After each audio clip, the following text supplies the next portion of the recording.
So welcome everybody, welcome to Munich, welcome to Bits and Pretzels. It's my honor to open up the Academy stage. The idea here is not to do any marketing for our firms, but to get as much expertise and knowledge across as possible. Obviously we could talk ages about fundraising, different aspects, different perspectives. I have the benefit of being the first, so your minds are pretty fresh still, so let's try to get as much coverage as possible. How to do fundraising? Let me just briefly give a background on our firm. We're a consumer internet investor since 17 years. You see logos of some of our portfolio companies. On the left-hand side, you see the funds that we are actually investing. We were a corporate VC until 2010, spun off, are an independent firm owned by the team since then. And I don't want to use this slide to do self-marketing, but actually, you see already in this chart that actually our focus areas have shifted over time. So whereas we come from a pure media classified social networks gaming investment focus early on, we went through B2C consumer internet themes all the way to right now our main focus areas are more in e-health, B2B, data analytics, consumerized enterprise. And why is this important for you as entrepreneurs looking for financing? Well, you actually have to understand what the funds that you're talking to, or the investors in general, are actually targeting, and this changes over time as well. So also very short background on myself. I'm 14 years in VC now, a tech background, but this is a long time ago, so in times when things were very different still. 14 years in VC, now since 9 years with Holzbring Ventures, and I've been lucky enough to work with many outstanding companies, which is the main fascination in the job. So to the topic. Good news up front, there's a lot of capital out there for you guys. So everybody out there for fundraising, a lot of capital invested. You can look at this from different perspectives. I think the one giving most backwind for you is if you look at the capital that was invested in Europe over the last couple of years. In 2016 alone, more than 15 billion were invested in 3,600 financing rounds. That's a lot, and this makes actually, interestingly, Europe only a factor of 2 to 3x smaller than the US in number of financing rounds. The gap in capital is larger, but so good message up front, there's a lot of capital that gets invested. Now, actually, before getting into how do I get to this capital, I really want to push you to answer yourself a few key basic questions before you're setting out on the more tactical thing in fundraising.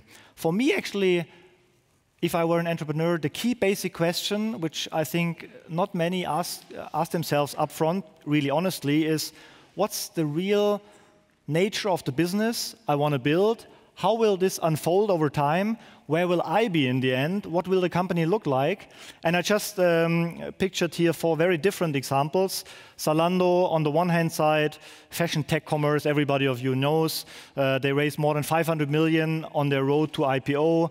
The founders are now managing directors of a public company listed in the second tier of the DAX. It's a major corporation. On the other hand, you have businesses such as Freeletics. They didn't raise any money. The founders actually transitioned more into evangelists' role rather than operationally managing teams. Runtastic, I think Flo and Alfred are maybe here, great guys. They managed to do their first exit with only 500K in funding, are now running the business under Adidas. Dean and David started out in Munich. It's basically a food franchise. Funding, it's not really known, but I think they never took on board any equity investor, financed by loans and grants, and the founders are still founders. The employee number here is probably not right. This was just pure guessing. Actually, I think it was a copycat error from Runtastic, but anyways. So I think it's very essential to ask yourself this question because it impacts the funding that you're going to take. And I think the initial result of yourself getting to a point, well, I want to set up this business and I need 500K to set it up, that's very, very short-sighted. There are many entrepreneurs saying, well, I am at point A today and I want to get to B. Many of them can't even answer what B really looks like, but they just say, I need funding to get off the ground. I think this works. You get funding in these days, but it doesn't really help you. You need, in the first step, to really be very precise what the point B will look like. what is my business going to be like when I get my funding and am able to build point B? Why am I interesting for whom? And does it really make a difference? And then actually the big question is, and then what afterwards? So I think one of my main messages is really, and we see this fold over and over, a financing round is really, it's just a means of building your business to get to somewhere. It should never be the goal. So there shouldn't be any major celebrations of large financing rounds. Obviously, you see this in the press, and it's great success, but it's only one milestone, and it's just financing is a means you need to get to where. So you ask, well, what do I do then? As an engineer, I'd say, well, you need to plan, design your timeline from start to end, all the way through. When you're talking to seed investors, you should know what you pitch them. Then if you get to ABC rounds, you need to know exactly how your company looks like.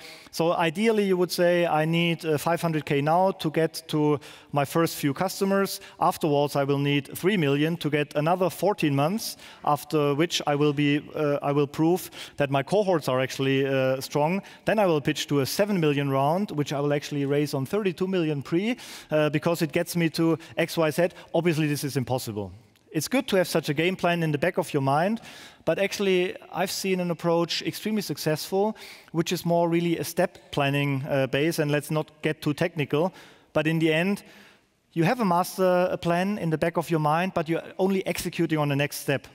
And by doing the next step, you actually have always an option B in the background of your head. So basically, you're saying, well, if I raise my seed round, I can actually get this business to a solid basis, nice growth with the seed round, and I'm not making myself dependent of the market. But in case I'm able, on this basis, to raise a nice Series A, I can actually follow after options and build a bigger business, faster growth, and you take this then to the B round, to the C round. This sounds a bit theoretical, and you will say, well, nobody does that. Let me give you a very prominent example. Solando was built like this, actually. When they started out, they said, let's build a shoe shop. They were selling sandals online without funding.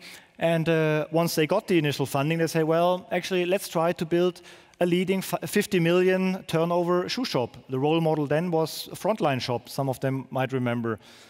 Once they got this funding in the house, they were pretty convinced that they are able, with this, to build the online German market leader. But they said, well, actually, what would happen if we raise a nice, substantial round? We could actually go into TV advertising, brand building, new categories.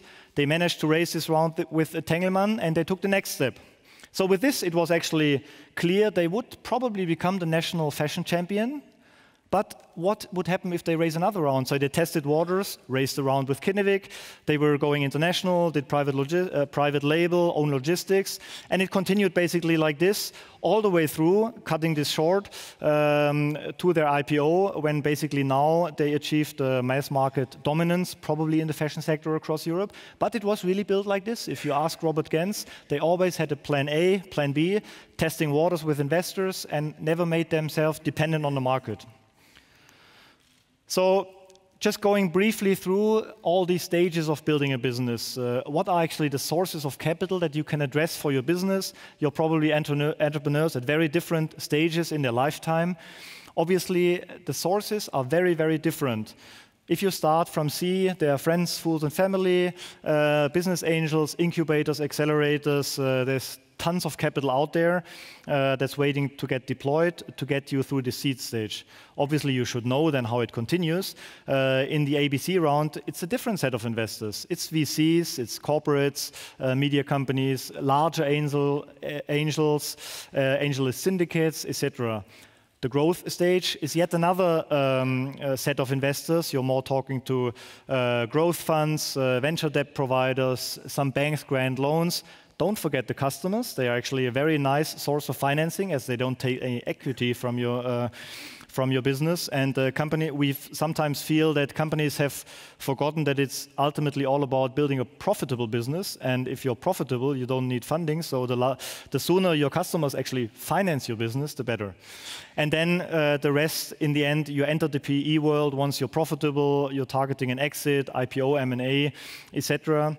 So again, we could spend hours, but what is essential is that if you look at this, each and every different stage, and actually every investor within this stage has a very different agenda, added value, and risk profiles.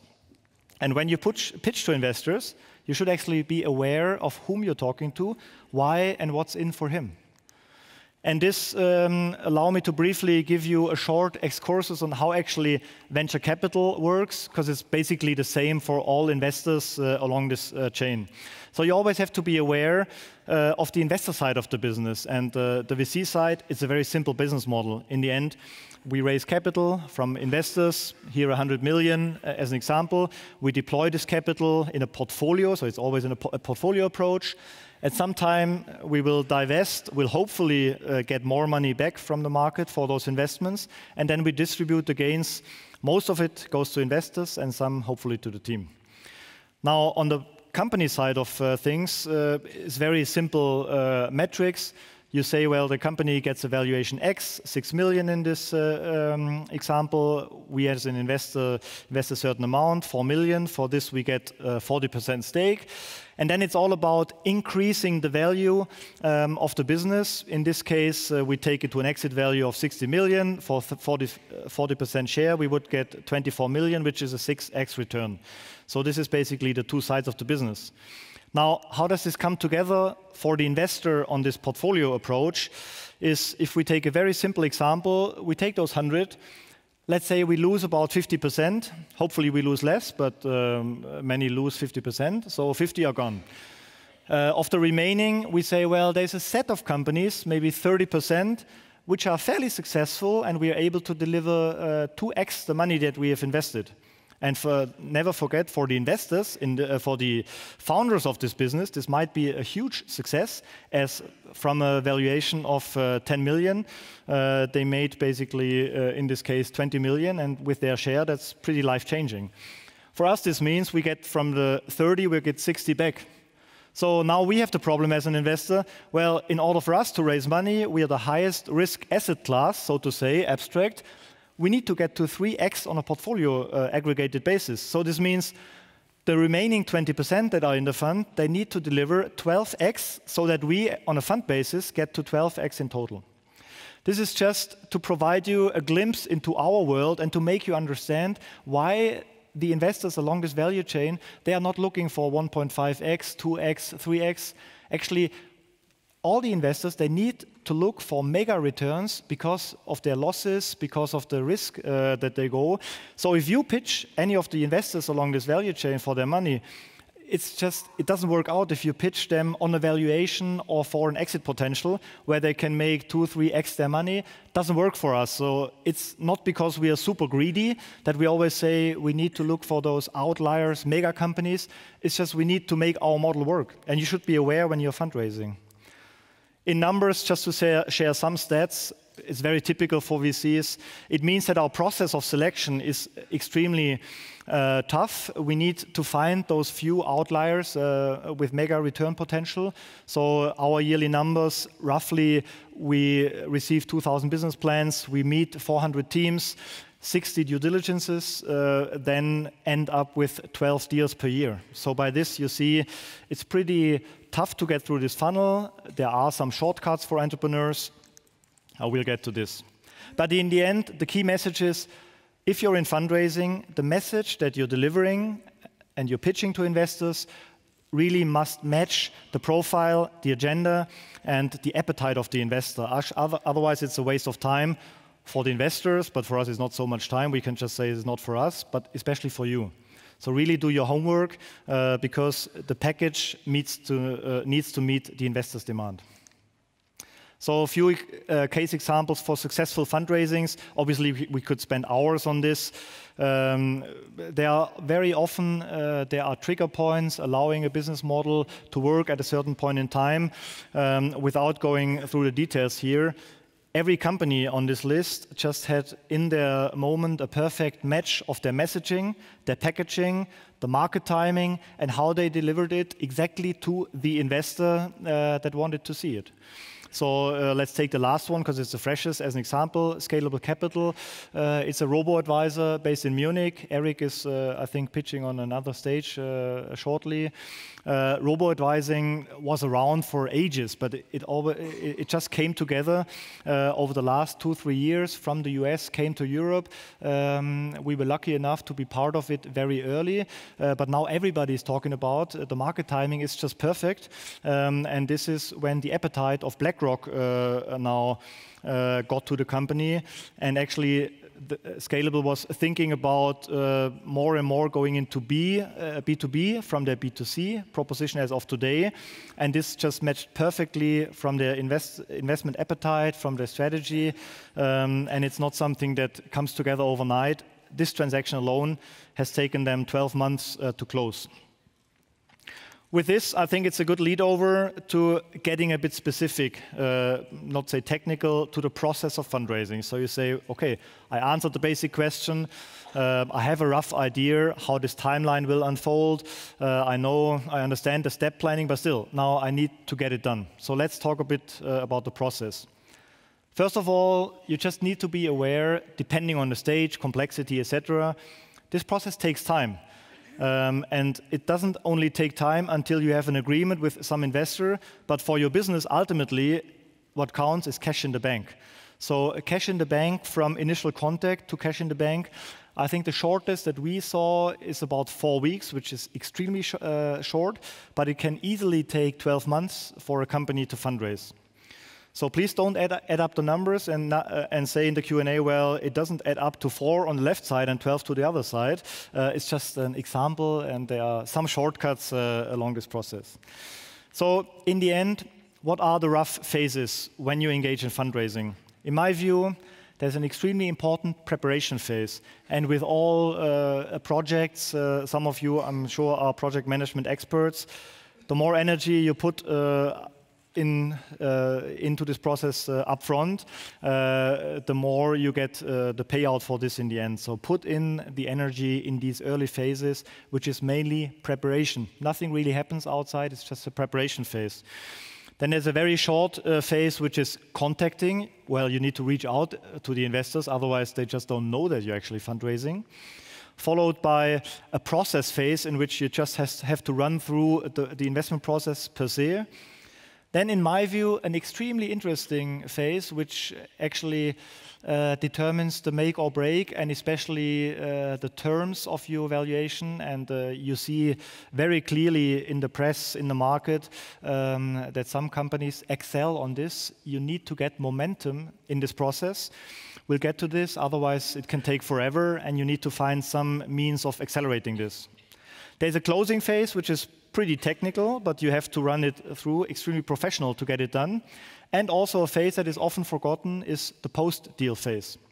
So most actually entrepreneurs looking for funding, they say, well, I know what I want to do and I want to get funding, so let's get it closed. They want to jump right into the closing phase, but obviously this doesn't work. So let me share some of our views in what is actually important in these different phases. As already said, in my view, preparation is key.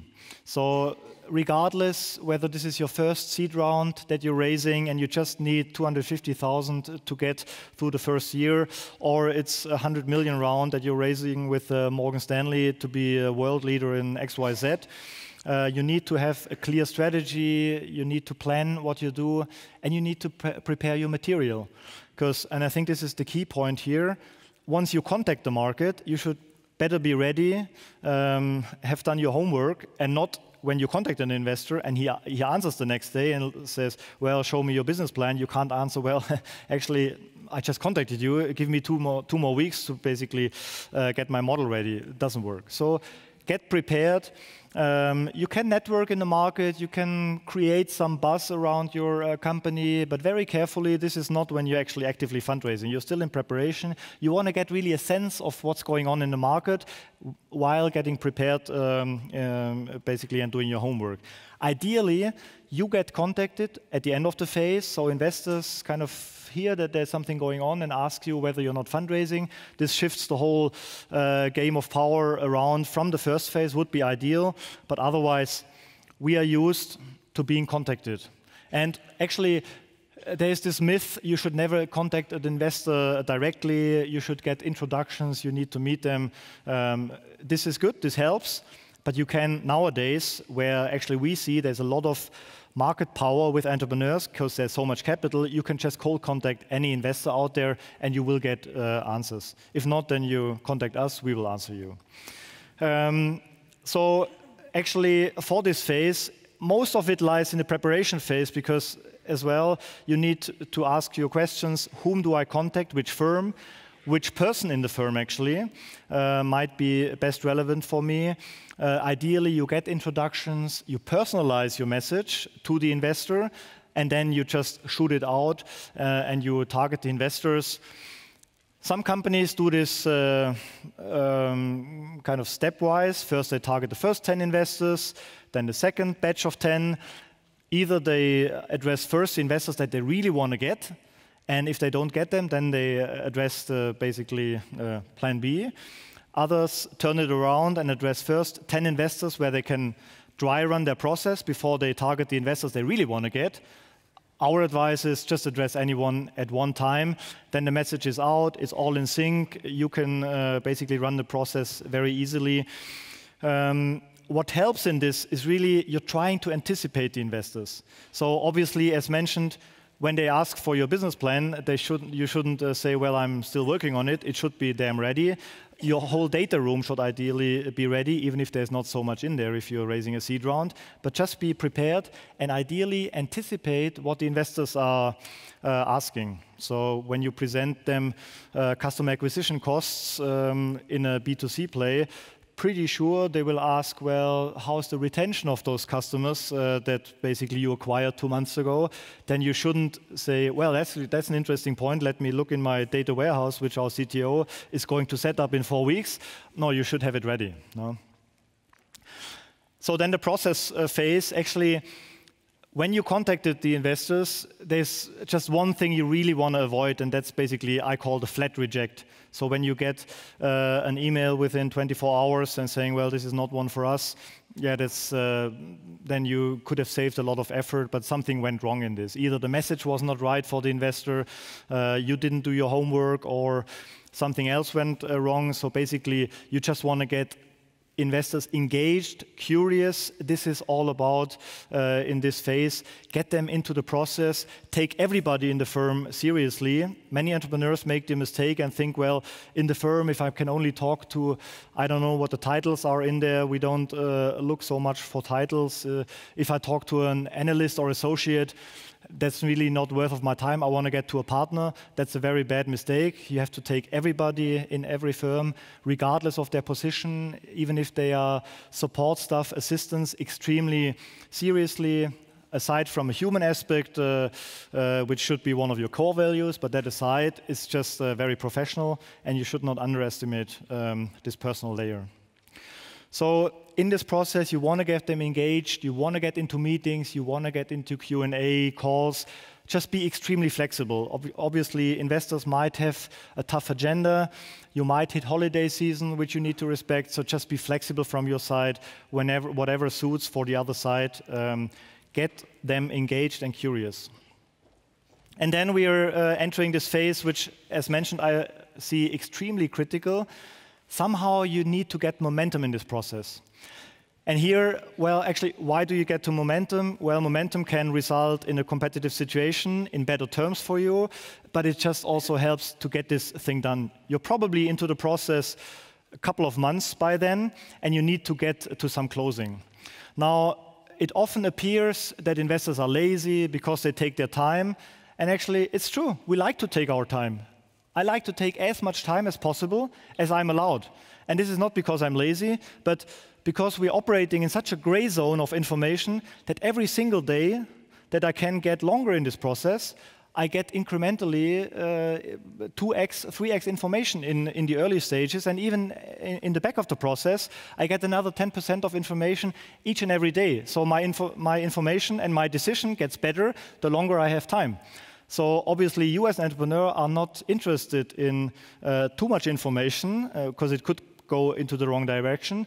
But most of all, you want to have cash in the bank. So you need to break this process here and understand why the investor likes to take his time, but also find some shortcuts. And in the end, it's often about creating this, I say, perceived competitive situation. So you should not brag, you should not exaggerate, you should not send us a template term sheet where by coincidence you still left Sequoia Capital in the header. This obviously doesn't work, it's too blunt, but just create some level of perceived competition. And you can do this if you have a good feeling of the situation, if you went through the process diligently, if you have your ears in the market, and then just try to get through there a bit more quickly than normally you would do this. Master this extremely carefully, listen to the investors, because it's very easy to put investors off in this phase. So just use your very human skills to get some momentum going on here. Because at the end of the phase, at some point, you will hopefully then decide for one investor, and there is this one point where you will sign a term sheet, most probably with exclusivity, so you're not allowed to talk to anybody else in this phase anymore, and then it becomes pretty technical. Often underestimated as well, there might be due diligence items, there's a discussion about the contracts, where there's a long section about reps and warranties. That's all the things that you actually said that your business is about. Well, now it's put in contract that they are really like this, and if they are not, then you are guilty, and we will go after you, actually, after the transaction. So this is very harsh word. It's not like this, but you should be prepared. Having the data room ready in the early phases, this exercise is one day. You just say, well, you see everything in the data room, we check it out, it's all in the contract, done. But more often than not, this takes 4 to 8 weeks for companies to get together lists of employees and their terms, of the IP rights, of licenses they're paying, really technical stuff. So my advice is just, once you're in this phase, work like a banker, work this as professionally as you would have been in M&A with Morgan Stanley for the last 15 years, and just get on top of this, get it done. And as you're now discussing really the terms of the participation as well, don't overstretch it. Make everybody happy on both sides of the table. It's not about exploiting any position that anybody might have in this process. And then it's done. You basically signed, and most of the entrepreneurs, they forget that they might be actually needing to hit the market again at some point. And I think this is a mistake that will always come back to you in the next round. This process doesn't stop here. Don't let go. Keep this momentum that you had. You talk to many investors in the market. Do such simple things as sending your closing PR to all the investors that you engaged with. Thank them for the process. Be sorry that you didn't come together, but you're open to send them regular updates. And who knows, you will be talking again in a couple of years. This helps you a lot to get this momentum going over the next couple of years. Your next financing round might only be 3 months ahead of you. 3 years ahead of you, you don't know, but keep your options open and do this very professionally. So with this, we're actually already at the end of the presentation session.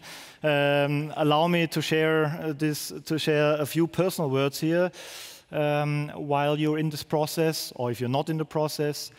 You only live once, so don't make this the toughest, worst experience of your life. This must be enjoyable for everybody, for you as well.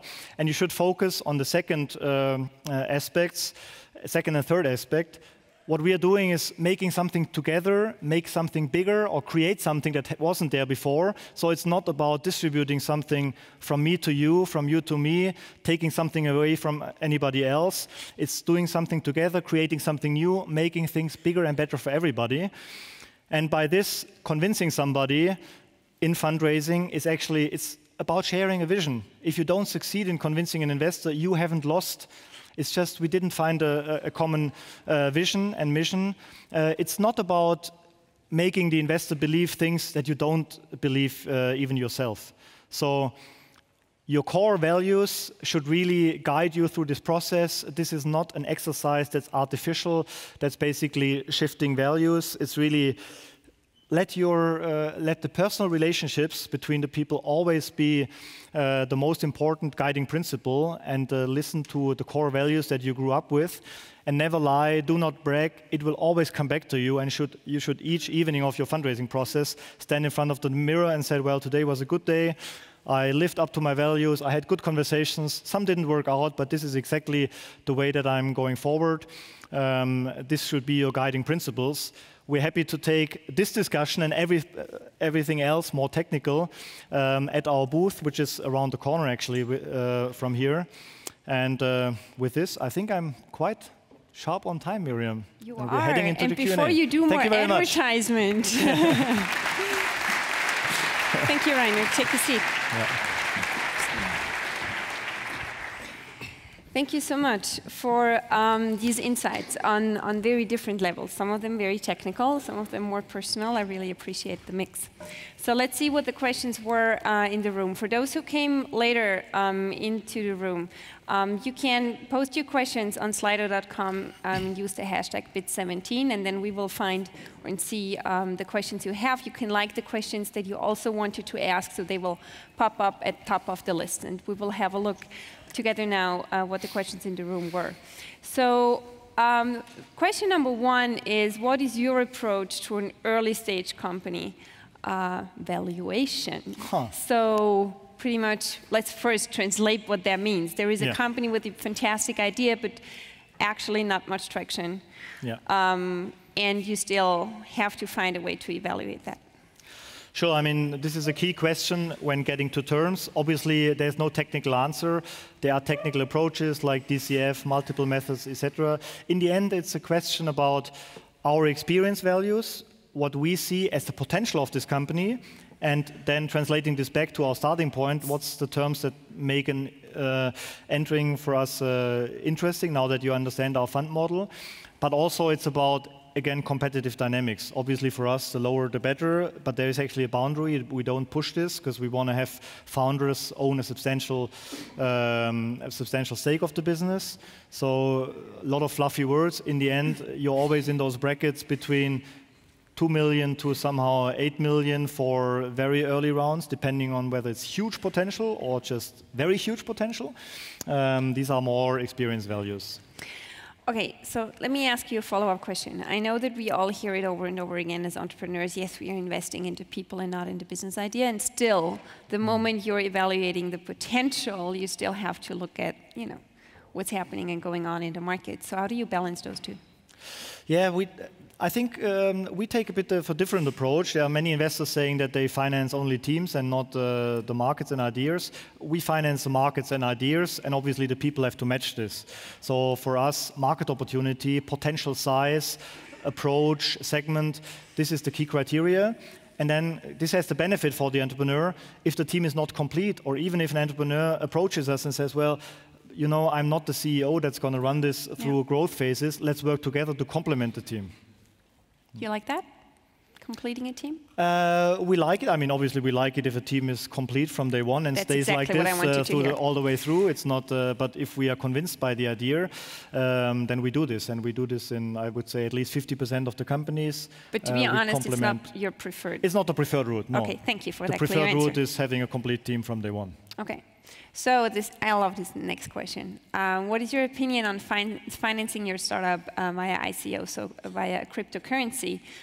So the capital in the United States raised via ICOs has overtaken VC funding in July 17. That's the thesis. I don't know the fact check here, but what's your overall opinion on this? Well, to be honest, it's very early for us to really have a real opinion on this, a professional opinion. We're having somebody of us look into this right now. Obviously, it's something that we're not used to. You understand our model. We're collecting money, which is accepted broadly in the world, and distribute this as means of forming a business. Shortcut. What's your personal opinion on it? My personal opinion is that it's dangerous. Okay, thank you. For now. Because nobody knows what it's in the end all about. I got it. Okay, good. So, oh, great. What is the best way you ever got approached by someone looking for investment? And please don't give us a tactical answer, because you're going to answer us, yes, it doesn't matter, and you can even call us, but what was the best way and why? The best way, without naming the company, but it's a call from an entrepreneur having worked with one of our major portfolio companies. I knew her from there, and she said, well, you know, actually, I decided to leave that company despite the option package I would have, and I decided to set up my own business. Why don't we talk? That's a pretty straightforward approach. That is? So what exactly do you like about it so much? I like it because it connects the important elements. I know the person. I know she worked for a strong company. It's a company that I liked. She knew. And I know there's a lot of potential that she actually leaves on the table for starting something that she's convinced to make it even bigger. So it combines all the elements that we saw in my presentation, the initial messaging to an investor. Of course, I'm super curious what leads her to this decision. So she passed basically the first 3 steps with 1 phone call. Following up question, how important is your personal curiosity when you do your due diligence or when you dig into a business idea? How important is it that it fascinates you as a person? You're an engineer, right? I'm an engineer, yes. I did an MBA on top, but in the end, I think we're trying to really, I think it's important. It's extremely important, and you feel this with investors. What we are trying how we are trying to deal with this, and we're actually shifting deals between the people in our team, because we feel who is really interested and who is into this topic, because otherwise if I see it's a great business plan, but it's not really something I like, then the process gets cumbersome. Yeah, it becomes tiring, right? So what's a topic that fascinates you most currently? Currently, we're fascinated a lot with health issues, and this, personally, I'm most interested in the intersection of technology, health, and sports, but you have to take your personal interests aside. But there are a lot of cases that rest in this segment. In this segment, that's true. So how much equity should you give away, and is there a way to calculate this? How much equity should you give away? Well, we're trying to design, let's say technical terms, a healthy cap table. So when a founder approaches us, it's not our way to exploit the founder and take as much stake as we want, because we know that this company will need more funding, will need a solid exit at some point, and it's important that the founder keeps a healthy stake in this company. What is healthy? Healthy is like we like to take anywhere between 10 to 30% in initial rounds of financing, but this needs to match the other side. So if it doesn't match, then we are open to finding solutions. Thank you, and get more precise. So 10 to 30, that's huge. Yeah, so if I do I'm trying to get to 20% as soon as possible in a company, ideally with a first investment. But if there's too much substance and the valuation is too high, then we might not be there in the first round, but then we're trying to deploy more capital pretty aggressively to get to 20% plus. Okay, good, thank you. You think my answers are a bit too long for what I could say in one number? No, that's okay. I just want to make sure that we understand what you actually mean. Is there like a boys' club? How about a girls' club? Is there like boys or girls' club between investors going on? So do you guys talk? Yes, we talk a lot. It has become more competitive, so people start keeping things more for themselves. But as many deals require syndication of VC firms, normally we talk. And you as an entrepreneur should be careful, because that's also back to my advice. Once you go to the market, address everybody at once, because the chance of some of them talking between each other is pretty high anyways. So you might as well target them directly. That's one thing, and it comes also back to the point of never lie. If you tell one story on one side and another story on the other side, you can be very sure it will. And it happens, no? Raise to the surface. It happens all the time. Yeah, out of stress, and people don't mean it, but it happens. Yeah. So, well, raising money is one thing. So, do you have advice how to attract the right co-founders? Coming back to the topic of the team. I mean, there are many networks nowadays. You can go out at events like this, universities, etc. In the end, how would you find a co-founder if you were an entrepreneur? I would find a co-founder. As I'm actually by now more a business person, I would definitely look for a tech person, and I would actually go pretty straight to the universities nowadays. Not maybe to the main courses, but there are some interesting programs like the CDTM in Munich, which is a combination of 2 universities. pretty business focused, but tech background. And in those kind of programs, you find really, really strong people.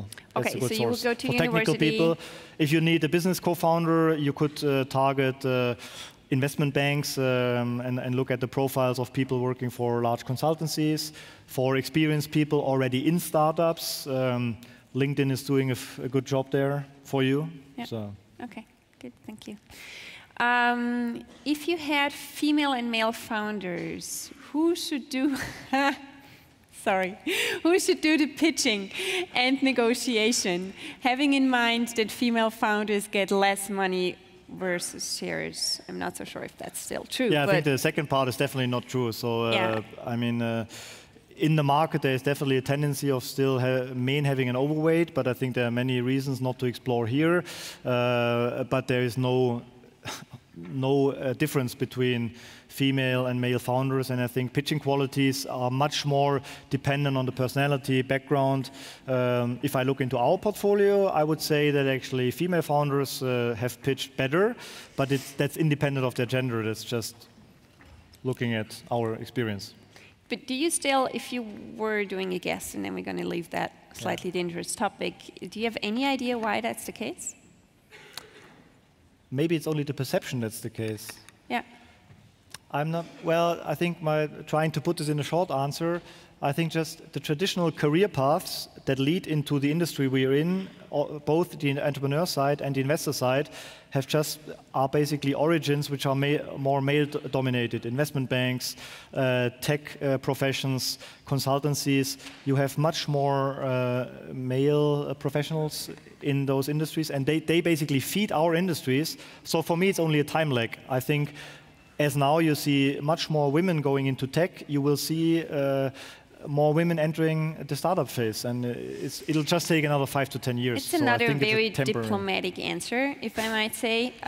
Yes, I mean, I totally agree that perception is an issue, and there are actually good people around here who can, if you're a female founder, train you the don'ts on the stage. There are not so many, but there are a few that you possibly shouldn't do. But besides that, well, it's an attraction factor that has an effect, but it holds for a few minutes, and after that, it's gone, right? So it's the content that counts most, and the passion that you have behind it. So it's a very technical question. Is it possible to get this presentation? Was asked in the audience. I cannot answer. I need to discuss with the organizers. I guess because the video will be published anyway. So true. So you just watch the video. I think so. And photograph and screenshot what's going on. Okay. One of our last questions here. What is one of the most common issues that happen during a due diligence that causes a deal to go south? Mostly investors, when they are in due diligence, means they really want to do it. So there really need to be things coming up which are pretty technical. That means the financials of a company just don't come together. There are tax issues.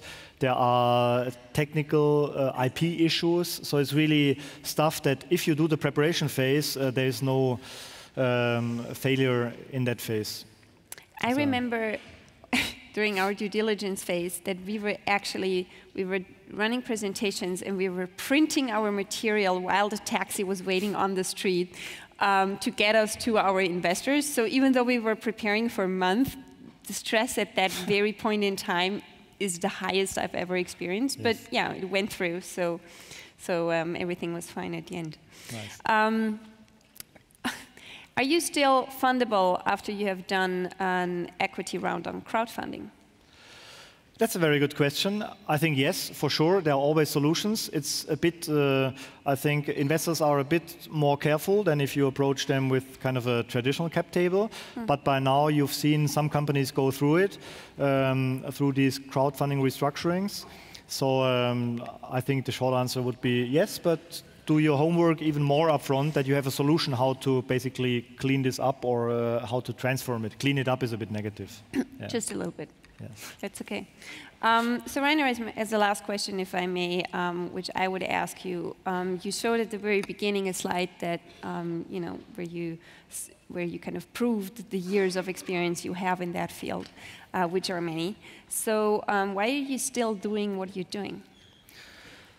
It's because of the guys out here, female and male in the audience. We like to work with entrepreneurs who are passionate, who are developing new things, who are not shifting values from left to right, but are just creating something new, and that keeps fascinating us each and every day. So, thank you so much for everything that you do for all the entrepreneurs. Thank you. Thank you.